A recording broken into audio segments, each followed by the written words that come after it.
Hola, soy María José Sala, naturópata colegiado con OCN-FENACO.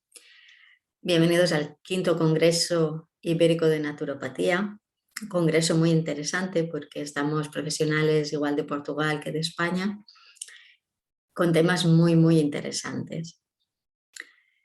Mi ponencia se titula, ¿se puede pasar? Las bacterias aliadas de nuestra salud, su importancia en naturopatía. El título es Las bacterias, pero realmente la ponencia sería los microorganismos. Los microorganismos que se encuentran en nuestro cuerpo y que son aliados de nuestra salud. Elegí las bacterias porque realmente son los microorganismos más estudiados, los que más investigaciones científicas se han realizado y de los que más se sabe, por eso elegí las bacterias, pero realmente con las bacterias solas no nos ayudan a tener un equilibrio. Tenemos que tener en cuenta también los virus, los hongos, las arqueas, todos estos microorganismos que forman parte de nuestro cuerpo. Por lo tanto, empezaremos con definiciones para tener claro y distinguir cada una de las partes que pueden ayudar a mantener nuestra salud. El tema es muy amplio, por lo que igual no sé si he conseguido hacer una línea bastante adecuada para que se entienda todo, porque hay muchísimas investigaciones científicas igual sobre bacterias, sobre virus, están descubriendo muchas cosas, muchas funciones que que realizan dentro de nuestro cuerpo. Tenemos que tener en cuenta que igual la microbiología que la virología son ciencias modernas que han ido avanzando según ha ido avanzando la óptica. Sin los microscopios y sin llegar a los microscopios electrónicos no se hubiesen descubierto bacterias y virus por su tamaño. Por lo tanto, son ciencias que están en ebullición constante y haciendo nuevos descubrimientos. Y claro, el tema es tan amplio que no sé si he conseguido decir todo lo que quería o al final he abierto un poco de caos en la ponencia.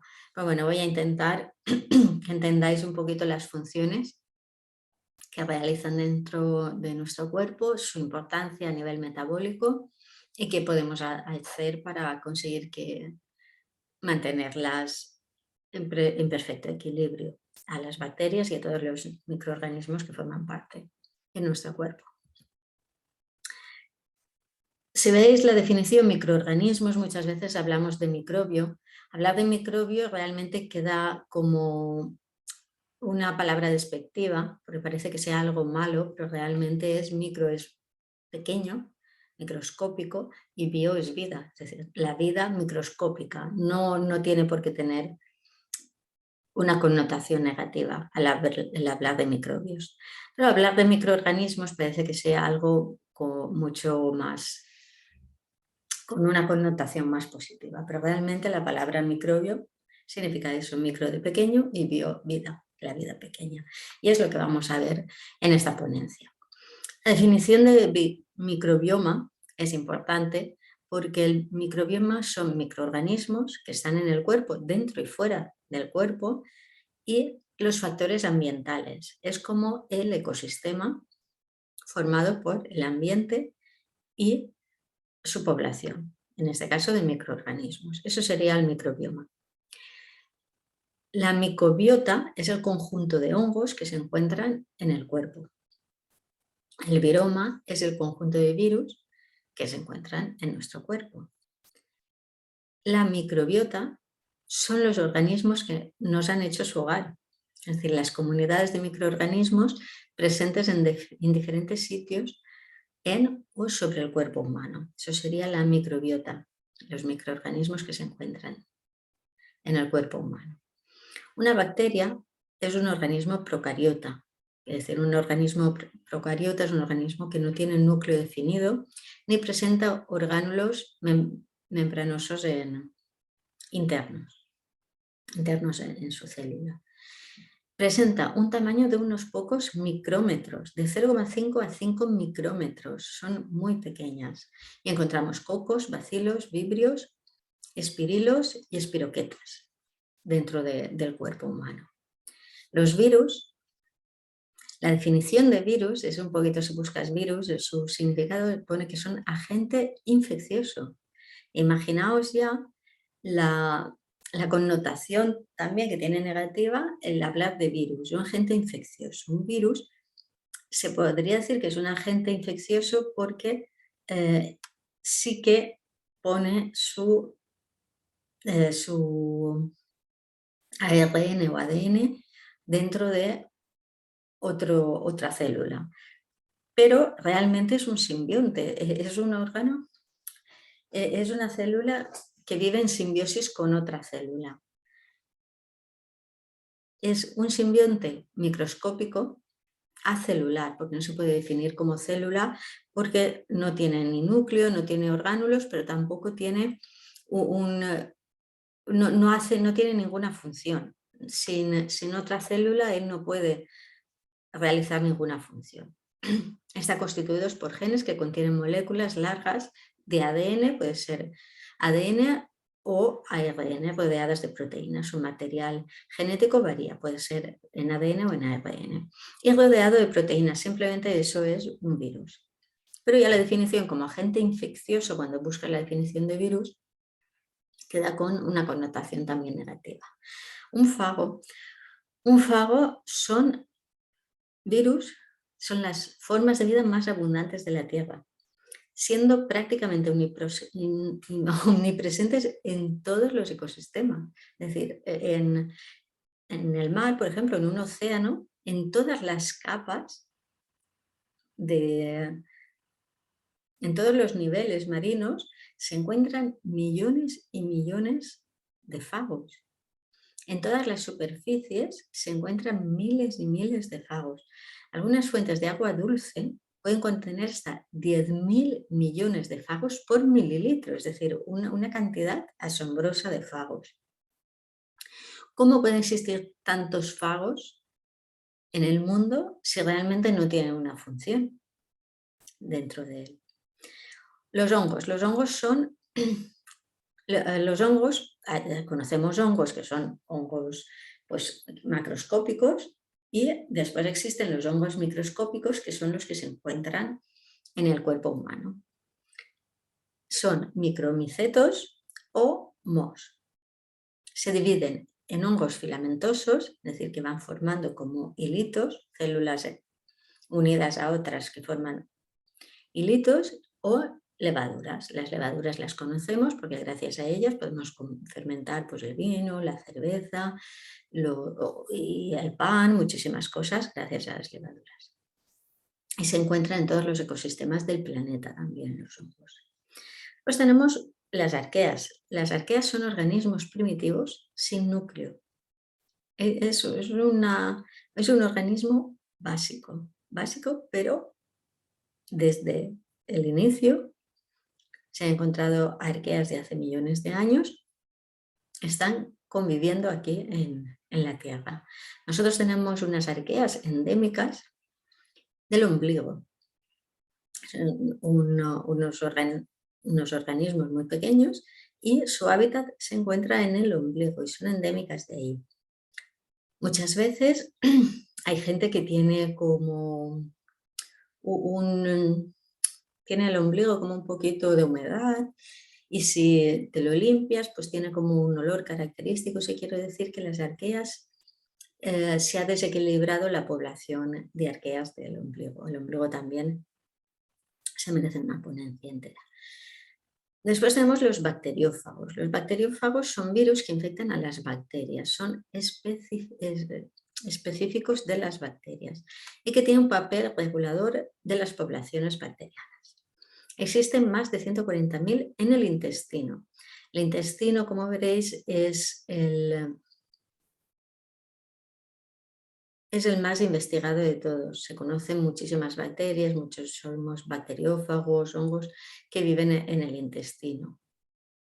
Por lo que casi todas las referencias que se hacen en la ponencia vienen por el intestino. Impulsan el cambio evolutivo de las bacterias por intercambio de material genético. Esto es muy interesante porque este intercambio de material genético se hace de manera lineal, no generacional. Y ya veréis más adelante que es muy importante este cambio evolutivo que impulsan los bacteriófagos. Y la definición de holobionte, que es muy bonito, es de ser humano más su microbiota. Eso sería el holobionte. Hemos coevolucionado con ellos. Existen microorganismos en células humanas desde el nacimiento. Tenemos diferentes tipos de microbiomas. Después de la definición de los microorganismos, vamos a definir los diferentes microbiomas que tenemos en el cuerpo. Como hemos visto, el microbioma eran los microorganismos que están en el cuerpo y sus factores ambientales, pero dentro del cuerpo tenemos diferentes microbiomas, depende del órgano o de la zona del cuerpo que vayamos a ver. Por ejemplo, en la boca encontramos 12 filos bacterianos, 85 géneros de hongos, protozoos y virus. Y aparte van variando, no están todos en toda la boca, sino van variando su distribución en las diferentes partes de la boca. Por ejemplo, en la mejilla, en el paladar, en la lengua, van variando las poblaciones, los diferentes tipos de bacterias, de hongos, de protozoos y virus. Ya veis qué cantidad de poblaciones de microorganismos tenemos en la boca. También en las fosas nasales. En las fosas nasales también tenemos varios filos bacterianos, hongos, protozoos y virus. ¿Qué conseguimos aquí? Como siempre hemos estudiado, la boca y la nariz son unas de las primeras barreras que tiene nuestro cuerpo para dejar entrar cosas beneficiosas y poner una barrera a lo que nos va a perjudicar. En los pulmones se encuentran 600.000 microorganismos. Cuando hay un desequilibrio, ya hay muchas investigaciones que aseguran que se produce asma y la enfermedad pulmonar obstructiva crónica. Estas dos enfermedades se sabe que están provocadas por un desequilibrio de los diferentes microorganismos de los pulmones. Después, los intestinos, como son los que más vamos a ver ahora, no he puesto ninguna relación, pero ya lo veréis más adelante. Pues lo que os decía, el órgano más estudiado porque es el que más síntomas produce y el que más se ha tenido que investigar para solucionar estos síntomas. Después, en el epitelio encontramos, depende de las zonas, de 1000 a 10.000 microorganismos, bacterias, hongos y virus. Y varían según el sebo de la piel y la humedad. Depende de la zona, de la cantidad de humedad que tenga, de la grasa que tenga la persona. Si tiene una piel grasa, una piel seca, va a tener un tipo de bacterias o de hongos o de virus o una mayor población de hongos o una menor población de hongos. En los ojos, una cosa bastante interesante, se encuentran 5 filos, bacterias y 59 géneros. Se conocen de momento porque depende de la zona, igual que en la boca, por ejemplo, van a haber un tipo de filos y de géneros. Se ven que hay un tipo en la parte de abajo interna del párpado, en el humor vítreo hay otro, en la zona lacrimal. Hay diferentes, se diferencian unas poblaciones de otras. En los músculos encontramos unas 1000 variedades. Las áreas urogenitales, la población mayoritaria son bacterias, pero aún queda mucho que explorar. Igual en la urogenital femenina con la masculina. El útero es el que más se ha explorado y tenemos lactobacilos y Flagobacterium. En la vejiga y uretra se conoce poco y en el pene está poco estudiado, pero sí que se ha visto que los penes no circuncidados tienen más cantidad de bacterias que los circuncidados y tienen más problemas de infecciones bacterianas. Como hemos visto, hay diferentes microbiomas a lo largo del cuerpo, muchos otros, pero estos son los más estudiados, aunque ya os he dicho que el más es el intestino. Y en estos microbiomas, si se encuentra en equilibrio, se dice que está en estado de eubiosis. Y si está en desequilibrio, está en estado de disbiosis. Como hemos dicho, la más conocida es la disbiosis intestinal, que es la que más problemas está causando porque produce hinchazones, irritación intestinal, gastrointestinal, eh, gases, bueno, malestares que al final a la larga van a desembocar en otros problemas. En esta disbiosis, cuando hay una disbiosis, esto puede llevar a que tengamos enfermedades. Las colecciones de microorganismos en diferentes áreas juegan un papel crucial para ayudar a mantener nuestra salud, aunque para hacerlo el número de varios tipos de bacterias, hongos y otros microorganismos debe permanecer en perfecto equilibrio. Eso sería lo ideal para tener un cuerpo en plena salud, que todos estos microorganismos se encontraran en un equilibrio. Cuando ese equilibrio se inclina y, por ejemplo, una especie bacteriana se sobrepobla, esto puede conducir a infecciones y otros problemas de salud.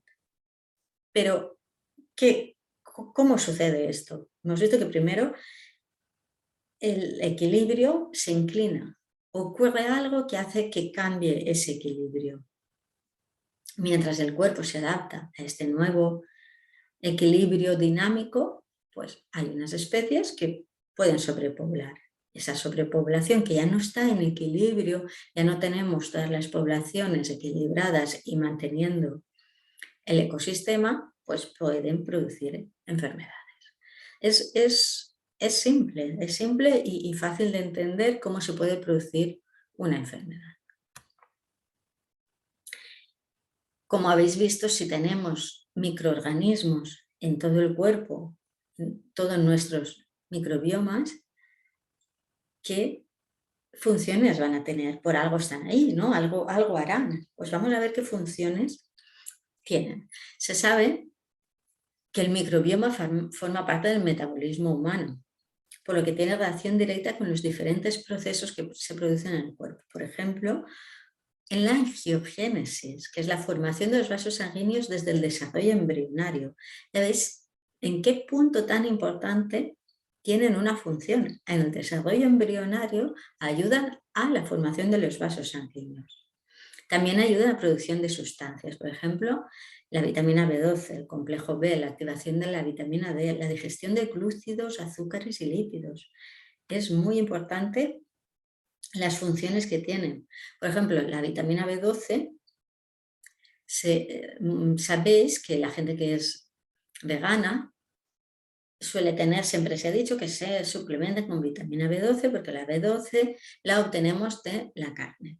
¿Cómo se obtiene la B12? ¿Por qué la carne tiene B12? Pues porque normalmente los herbívoros que comemos son herbívoros que pastan y al pastar consumen la hierba que pastan junto con una bacteria. Esta bacteria ayuda a producir la vitamina B12 y que esta B12 vaya a la musculatura del animal. ¿Qué pasa? Que ahora en estos momentos los animales, los herbívoros, no pastan. Están en granjas, les dan pienso y no pastan. Entonces, aunque comamos carne, vamos a tener carencia de B12, una vitamina muy importante para el funcionamiento de los órganos. Por ejemplo, también la activación de la vitamina D. Estamos en una situación que muchísima gente tiene una deficiencia de vitamina D. Hacemos analíticas, se hacen analíticas y tengo la vitamina D baja. ¿Vale? Vamos a suplementar con vitamina D. ¿Soluciona la suplementación el déficit de vitamina D? Depende. Si tenemos la bacteria que activa la vitamina D, vamos a aumentar el porcentaje de vitamina D en el cuerpo. Si no tenemos esta vitamina, por un desequilibrio en la microbiota, pues por mucha suplementación que nos demos, no vamos a aumentar la cantidad de vitamina D. En la digestión de glúcidos, azúcares, lípidos, ya veremos más adelante la relación que tiene con la obesidad. Por ejemplo, vemos el proceso de almacenación y degradación de grasas. Se está viendo que existe una obesidad relacionada con el microbioma. También nos ayudan en la farmacodinámica, metabolizando los fármacos por la microbiota. Trastornos como el autismo, la esquizofrenia, también se producen cuando hay un desequilibrio del microbioma. Si está equilibrado, pues vamos a ayudar a que estas enfermedades disminuyan sus síntomas o que no existan. La microbiota de la piel. La microbiota de la piel es maravillosa porque es la nube vital, es lo que nos envuelve. Está formada por hongos, bacterias y virus y su grosor es de 60 a 90 centímetros. Imaginaros, de 60 a 90 centímetros, es decir, nos envuelve una gran capa de microorganismos, de hongos, bacterias, virus. ¿Y qué hace esta capa? Esta capa es la primera capa que tiene contacto con algún material, con otra persona, con un animal. Es lo primero que llega a tener contacto con otras superficies. Entonces, ¿qué va a hacer? Refuerza el sistema inmune, porque existe un intercambio de cepas entre individuos. Lo entrena y lo pone a prueba. Es decir, nos ayuda a tener el sistema inmune activo y así que esté entrenado para cuando tengamos un contacto con algún microorganismo que no forma parte de nuestro microbioma, se pueda defender. Entonces es una capa que nos envuelve y que nos ayuda, nos protege en ese sentido, porque nos está entrenando el sistema inmune. También es muy importante a la hora del nacimiento. Lo ideal sería tener un parto natural, porque cuando el bebé sale por el cuello del útero, ahí lo que hace es adquirir lactobacilos. Los lactobacilos le van a preparar al niño para enfrentarse y para activar el sistema inmune. Si nace por cesárea, al salir por la piel, su primer contacto es con la piel, lo que va a adquirir es el estafilococo, que no le va a preparar el sistema inmune, no va a preparar su cuerpo. Pero si tenemos la suerte de que podemos amamantar y que obtenga leche materna, va a proporcionarle bífidos y lactobacillus. Por lo tanto, le va a ayudar a preparar el sistema digestivo para poder empezar ya a comer otro tipo de alimentos que no sea leche y aparte aumenta las defensas. Este proceso de nacimiento y de lactancia lo que está es preparando al cuerpo para poder empezar a realizar todas sus funciones. También modula, la microbiota modula y regula la intensidad ósea. El microbioma de la piel, como hemos visto antes, que estamos formados por hongos, bacterias y virus, ayudan a cicatrizar heridas y protegen de los rayos ultravioletas. Quiere decir que si tenemos la microbiota de la piel bien equilibrada, que no tiene ninguna carencia de microorganismos, no hace falta protegernos de otra manera de los rayos ultravioleta. Con eso ya es suficiente. Tiene muchísimas más funciones, vamos a seguir viendo. En el tracto gastrointestinal existen bacterias, arqueas y eucariotas. Juegan un papel importante en la homeostasis intestinal, en mantenerla en equilibrio. Moderan la conexión entre el intestino y el cerebro a través de una conexión con el sistema nervioso entérico. Producen disfunciones del propio aparato digestivo, hasta procesos alérgicos, pasando por obesidad, diabetes, síndrome metabólico, enfermedad inflamatoria intestinal, síndrome del colon irritable o enfermedad celíaca. Todo esto, si hay un desequilibrio, una disbiosis, podemos tener cualquier tipo de estas enfermedades. En la boca, la microbiota evita infecciones bacterianas que se producen si existe un desequilibrio. La microbiota vaginal humana parece desempeñar un papel clave en la prevención de una serie de enfermedades urogenitales, como la vaginosis bacteriana, las infecciones por hongos, las infecciones de transmisión sexual, las infecciones del tracto urinario y la infección por VIH. Imaginaos cómo un equilibrio puede mantener una barrera para que no existan este tipo de infecciones. Es muy importante en la microbiota vaginal, tener en cuenta de qué manera limpiamos esa zona. No podemos utilizar jabones muy agresivos porque va a terminar con esta microbiota, no solo con la externa y que puede perjudicar, sino con esta microbiota que nos sirve de barrera. Una limpieza excesiva y que no mantenga el equilibrio va a terminar con esta barrera de los microorganismos que tenemos. Y una función que es maravillosa, que es las más llamativas, es la realizada por los virus endógenos W, cuya misión en los mamíferos es la formación de la placenta, la fusión del sincitio trofoblasto y la inmunosupresión materna durante el embarazo. Es decir, nos ayuda a la formación del lugar donde va a estar el feto y aparte nos ayuda a que la madre no rechace el feto como una cosa externa. Entonces nos inmunosuprime durante el embarazo para no rechazar al feto. Imaginaros qué función tiene el virus endógeno W. Es maravilloso. Como este tema me ha parecido muy interesante, os he puesto a continuación donde podéis encontrar información. Ya veis que en Venables ya hay estudios desde 1995. Después tenemos Harris en el 98 y también hay en el 2000 y en el 2004, pero desde el 95 que hay investigaciones ya sobre estos virus. Es una investigación muy, muy interesante y que nos abre un poquito la mente a ver la importancia de los virus que en la definición pone que eran malos, la esencia de esto de bueno y malo, como sin ellos, como sin este tipo de virus, no podríamos procrear. Cuando hay una disfunción, cuando existe una disbiosis intestinal, puede causar una reducción de la neurogénesis adulta, es decir, del crecimiento de nuevas células cerebrales. Una inflamación crónica de bajo grado, la función anormal del eje hipotalámico hipofisiario suprarrenal, un eje súper importante, el sistema central de respuesta al estrés del cuerpo, depresión, ansiedad, afecciones neurológicas causadas por disfunciones de circuito, como el Parkinson, el Alzheimer, y el trastorno obsesivo compulsivo. Las bacterias intestinales albergan un 90% de serotonina, de ahí su importancia en el sistema nervioso.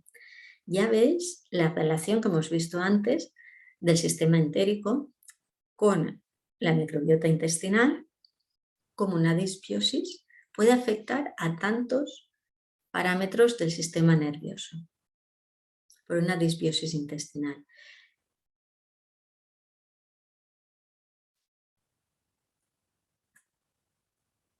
Nuevas investigaciones sugieren que la composición de los fagos intestinales también varía según el estilo de vida. Científicos descubrieron que los fagos de las personas que viven en áreas urbanas tienden a dirigirse a un género bacteriano llamado Bacteroides. ¿Por qué? Porque se adaptan al medio donde están. En contraste, los medios de personas en áreas no urbanas favorecieron una familia de bacterias llamadas Prebotelaceae. Imaginaros cómo ellos intentan equilibrar el organismo adaptándose al ambiente externo. En cómo nos afecta el ambiente van a variar unas poblaciones de bacterias o de virus u otras, ayudando siempre al organismo, a nuestro cuerpo, es decir, a su ecosistema.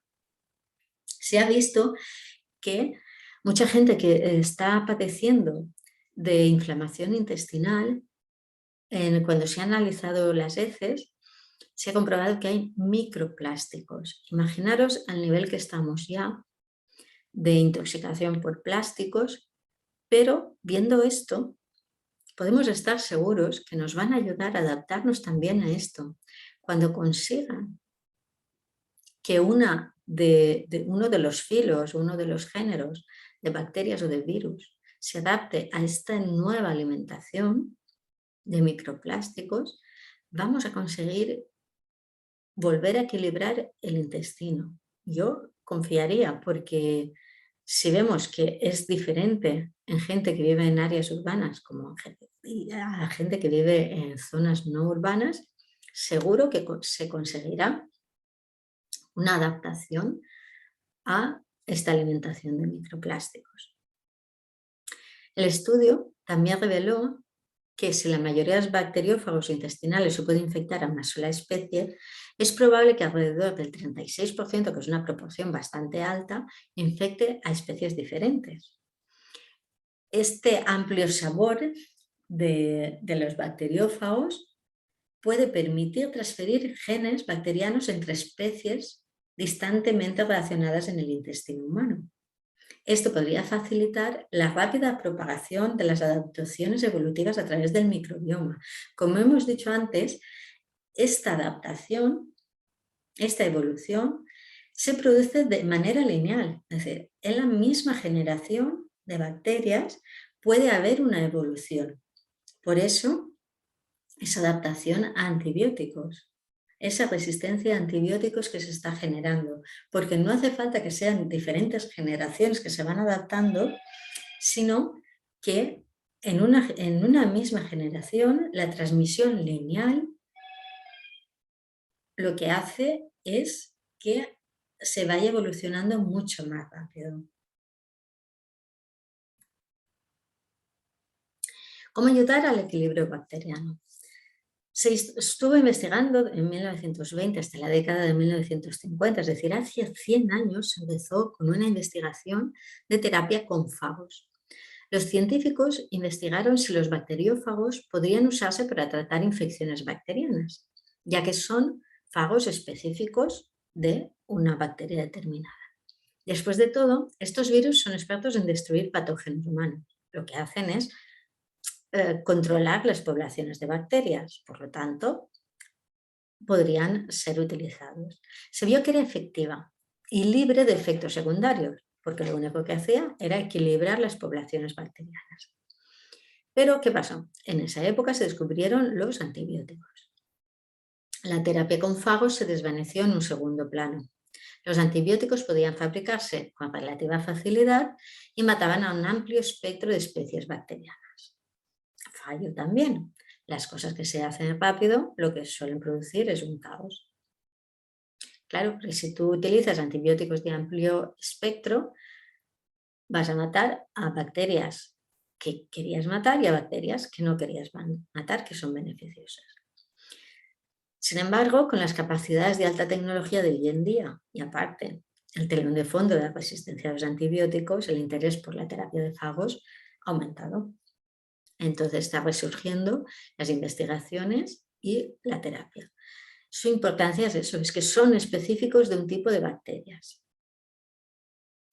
Es una terapia muy importante porque podría evitar pues eso, la resistencia y aparte no dañar a las bacterias, ni a los hongos, ni a los virus beneficiosos para el cuerpo.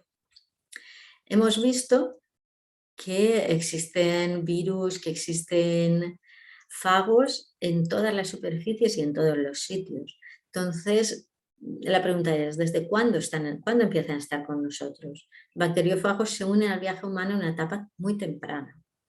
Un estudio examinó el meconio, que es la primera caca de un recién nacido, y no encontró evidencias de virus. Es decir, en el nacimiento en ese momento no había virus. Sin embargo, solo una semana después del nacimiento, cada gramo de caca de un bebé contenía alrededor de 100 millones de partículas de virus. En una semana, solo en un gramo, 100 millones de partículas de virus. Es decir, la mayoría de los virus que había allí eran bacteriófagos. Ya había una población de bacteriófagos, seguramente, porque ya había bacterias. Nuestro viroma es realmente un compañero de por vida. No lo vamos adquiriendo a lo largo de la vida. Ya en una semana, a la semana de haber nacido, ya tenemos una cantidad tremenda de virus en nosotros. ¿Y cómo podríamos explicar la ayuda que que nos dan estos microorganismos? Pues sería pasar de la simbiosis, es decir, forman parte, están dentro de nosotros y estamos en simbiosis, a la disbiosis. Los profagos son simbiontes de las bacterias y esos microorganismos son simbiontes nuestros. Cuando hay un cambio en el medio, por el estrés o porque una bacteria huésped está en peligro, el fago se activa y se convierte en un fago lítico que va a matar a la bacteria y puede causar a cambiar la comunidad microbiana. Este cambio va a producir un desequilibrio y por lo tanto una disbiosis. Es decir, viene un factor externo que puede ser estrés, puede ser un estrés nervioso que en la manera de vivir que tenemos y en el estado actual tenemos los nervios muy alterados, entonces puede ser causado por un estrés nervioso, pero también puede estar causado por un estrés oxidativo, que en la actualidad, si vemos que ya en el intestino tenemos microplásticos, imaginaros el estrés oxidativo que hay dentro de nuestro cuerpo, que se produce al intentar eliminar las toxinas de los metabolitos que se crean en las reacciones metabólicas.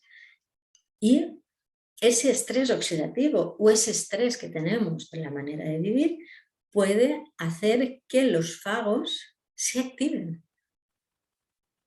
Entonces se activan y ¿qué va a crear? Un desequilibrio y eso una disbiosis. Ahí vemos la relación entre una simbiosis tranquila o cuando hay un problema. ¿Qué va a crear esa simbiosis? Una disbiosis. Y de la disbiosis al diagnóstico.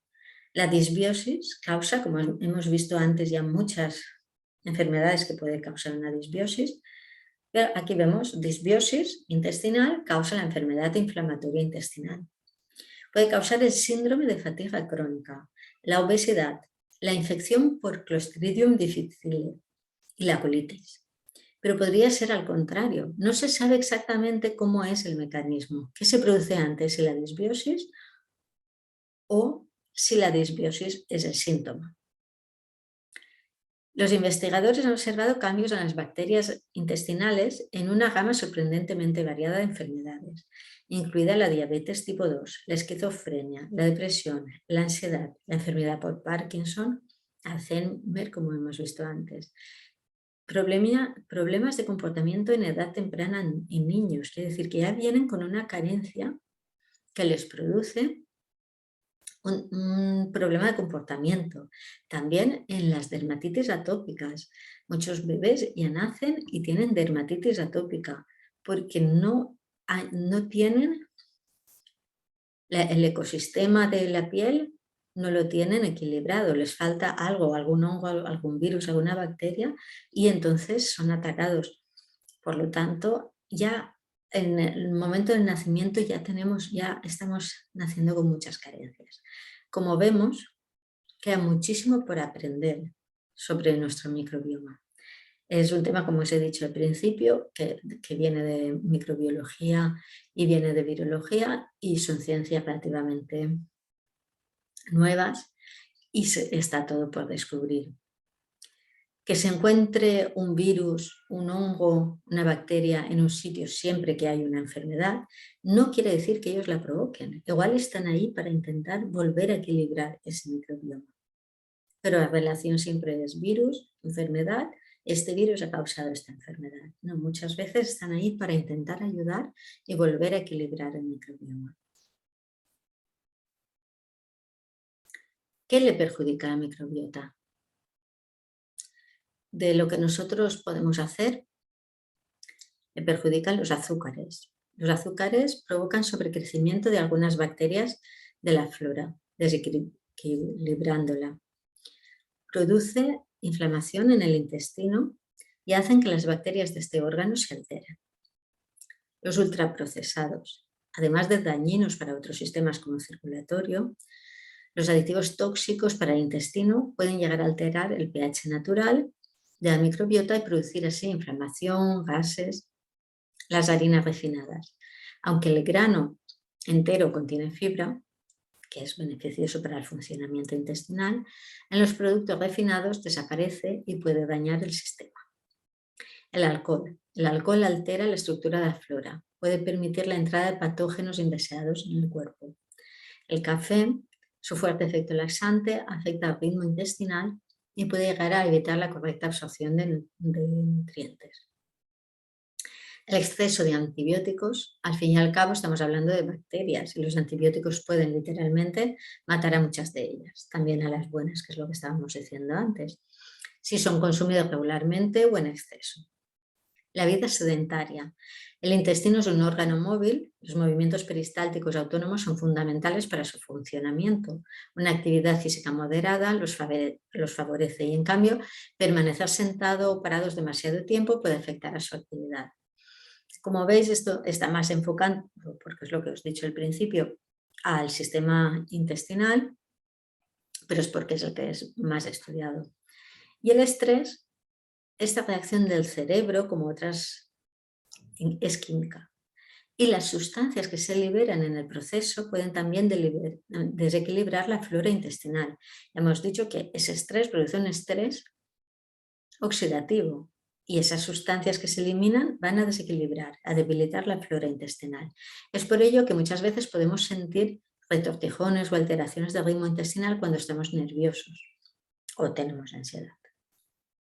Por eso muchas veces no se sabe si antes la disbiosis o la disbiosis es un síntoma. ¿Y cómo podremos ayudar a la microbiota? La suplementación con probióticos ha dado muy buenos resultados ayudando a equilibrar el microbioma intestinal. Los alimentos probióticos fermentados como el kéfir, el yogur, la kombucha, el chucrut, encurtidos, el cereal miso, tempeh, olivas, vino y cerveza, aunque ya hemos visto que el alcohol hace disminuir la barrera de protección, pero todos estos fermentados por su aporte de microorganismos vivos con cepas específicas de bacterias que alimentan y enriquecen nuestra microbiota. Y la chicoria es un caso muy interesante, es una raíz, es antioxidante, antiinflamatoria, antiparasitario, anticancerígeno y contiene inulina. La inulina es un carbohidrato prebiótico, previene el estreñimiento y favorece la absorción de minerales esenciales como el calcio. Ayuda a prevenir la osteoporosis y mata las bacterias malas que pueden encontrarse en él. Para poder mantener el equilibrio necesitaremos aportar también prebióticos. La inulina sería un prebiótico porque son fibras naturales que actúan como fertilizantes y se pueden obtener de manera natural al consumir frutas y verduras con carbohidratos complejos. Esos carbohidratos complejos, como el estómago no los puede descomponer, llegan al intestino y les sirven de fertilizantes a las bacterias. ¿Quién tiene carbohidratos complejos? Alcachofas, lentejas, legumbres, patatas, boniato, ajo, cebolla, puerro, espárragos, avena y cebada. Estos serían los alimentos más adecuados para ayudar a mantener la microbiota. Tenemos el ejemplo de cómo puede funcionar el metabolismo una bacteria para que se viese mejor, no solamente, pues mira, nos ayuda Alzheimer, tal, igual, sino tener un ejemplo concreto, el género de Holdemanella. ¿Qué hace este género? Mejora la tolerancia a la glucosa, es decir, reduce las concentraciones de glucosa tras la ingesta. En el contexto de obesidad, disminuye las concentraciones de glucosa elevadas y las condiciones basales y revierte alteraciones de la gluconeogénesis y la resistencia insulínica en el hígado asociadas a la obesidad. Es decir, que nos ayuda a mantener un equilibrio de la glucosa en sangre. Esta bacteria presenta la peculiaridad de que es capaz de modelar el sistema endocrino del intestino y la comunicación que existe entre el intestino y el cerebro para controlar el metabolismo. Imaginamos. La bacteria favorece la secreción de la hormona gastrointestinal GLP-1, que es un péptido similar al glucagón. La secreción está en el intestino grueso. Esta hormona se libera tras cada comida para reducir los niveles de glucosa en sangre. En el intestino delgado, la bacteria también parece mejorar las señales que la hormona GLP-1 manda al cerebro por vía neural, favoreciendo el control del metabolismo de la glucosa en tejidos periféricos como el hígado. Es decir, en el intestino grueso ayuda a controlar los niveles de glucosa en sangre, y en el intestino delgado lo que hace es conectarse por el sistema neural con el cerebro para que metabolice también la glucosa en otros órganos, en otros tejidos. Como veis, es un mundo muy amplio, hay muchísimo que descubrir, y aparte, si os habéis dado cuenta, veis que la manera de mantener un equilibrio de la microbiota es pues con una alimentación saludable, haciendo ejercicio, controlando el estrés. Por lo tanto, vemos que forma parte de lo que sería el paradigma naturopático. Os he puesto aquí la bibliografía, después de poneros el ejemplo. Esta es muy poca bibliografía, hay muchísima más, hay muchísimas investigaciones, sobre todo ya veréis que de lactobacilos, sobre todo de las bacterias intestinales, pero hay muchísimos nuevos descubrimientos de nuevos virus, de las funciones de esos virus nuevos, pero he querido poneros esta bibliografía, pero ya veréis que hay muchísimas más. Por ejemplo, aquí tenéis más de 140.000 diferentes virus en el ser humano, en el intestino del ser humano, que esa es muy interesante, pero ya veréis que hay muchísimas más si os interesáis en investigar. Para mí la conclusión es que, como vemos en el ejemplo de cómo funcionan los fagos, el medio es importante. Mientras no existe nada que altere el medio, se mantiene una eubiosis. Si se modifica, se crea un desequilibrio, una disbiosis, creando espacios para que proliferen microorganismos dañinos y, por lo tanto, lo van a poblar microorganismos que mejor se adapten a este cambio. Por lo tanto, el principio de Pasteur, en el que decía que lo importante era el virus y no el medio, se va cayendo. Se está comprobando que depende del medio y de factores externos. Van a existir un tipo de virus, de bacterias, van a estar en equilibrio, van a producir una enfermedad. El paradigma de la naturopatía, de mantener un equilibrio interno y externo, de que somos un todo, de que no se puede curar un problema nervioso si la microbiota intestinal está alterada o mejorar la densidad ósea sin la ayuda de bacterias, es firme, se está demostrando conforme van avanzando las investigaciones científicas, van avalando nuestro trabajo diario. En naturopatía queremos encontrar el equilibrio dinámico, porque no existe el equilibrio estático, porque no podemos controlar los factores externos, no podemos modificarlos, por lo tanto, es una adaptación al equilibrio dinámico, lo que va a ayudar a que nuestro cuerpo esté en un estado saludable. Una dieta equilibrada, un estado psicológico óptimo, una relación con el entorno social y ambiental adecuado, ejercicio físico, son los pilares de la salud para una salud a nivel macro o para una salud a nivel micro. La ciencia ha de avanzar y lleva muchos años sin querer dar el paso. Es difícil la biología que viene basada en la selección natural de Darwin. Selección natural de Darwin Darwin la propuso hace más de 150 años. No se ha vuelto a revisar hasta hace 100 años con el neodarwinismo, y ahí se quedó. Hace más de 100 años que la biología no ha tenido una profunda revisión, y hace falta esa profunda revisión porque muchas veces se está confirmando que muchas teorías predarwinistas o teorías que existían en el mismo momento en que Darwin dio la suya, se están verificando con investigaciones científicas y está costando muchísimo cambiar ese paradigma. La biología necesita ese cambio para poder avanzar y poder avanzar tanto en salud como muchísimos otros ámbitos, de conocer realmente de dónde venimos, la evolución humana, la diversidad de especies, la evolución de todos los ecosistemas. Estamos estancados porque no se quiere dar ese paso, pero creo que es el momento.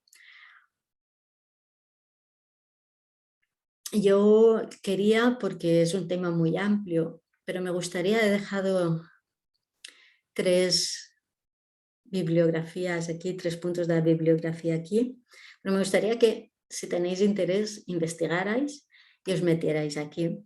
Tenemos los trabajos del biólogo Máximo Sandini y sus colaboradores.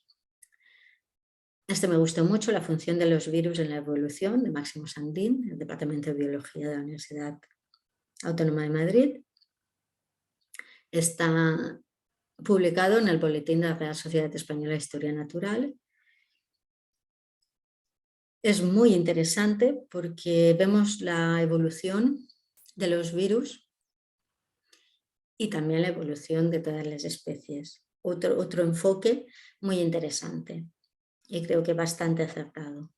Después tenemos un trabajo de César de la Fuente, que identificaron 2.603 moléculas producidas por el organismo de forma natural que tienen capacidades antibióticas.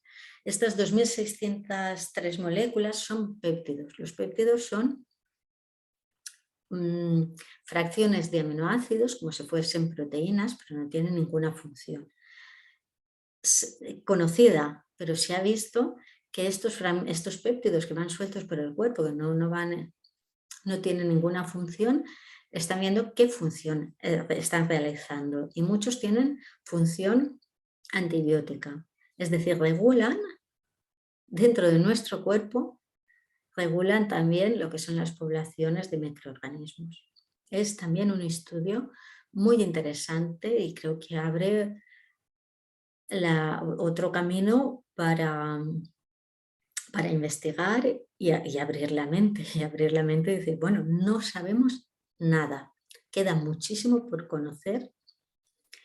Y después Gaston Naessens, que habla de las somátides. Las somátides también son unas porciones de material genético que también tienen su función dentro del cuerpo. Es decir, tenemos ahí virus, péptidos y somátides que no se sabe su función, que sí que se sabe que están dentro de nuestro cuerpo, que viajan por él, pero no sabemos exactamente qué función tiene. Pero sí que se sabe que son funciones beneficiosas de regulación. Por lo tanto, creo que son 3 temas que vale la pena entrar, leerlos, para quedarnos diciendo no sabemos nada, pero sí que sabemos que intentando mantener el equilibrio de nuestro cuerpo vamos a obtener un buen estado de salud, y eso es lo importante, y sobre todo quedarnos con la idea de que ni virus, ni bacterias, ningún tipo de microbio no son el problema de una enfermedad, sino es todo el conjunto. Por lo tanto, vamos a mantener el equilibrio y con eso vamos a mantener nuestra salud. Espero que os haya gustado y sobre todo que os haya quedado las ganas de conocer más y entréis y buceéis por toda esta información. Un saludo y nos vemos en el próximo congreso.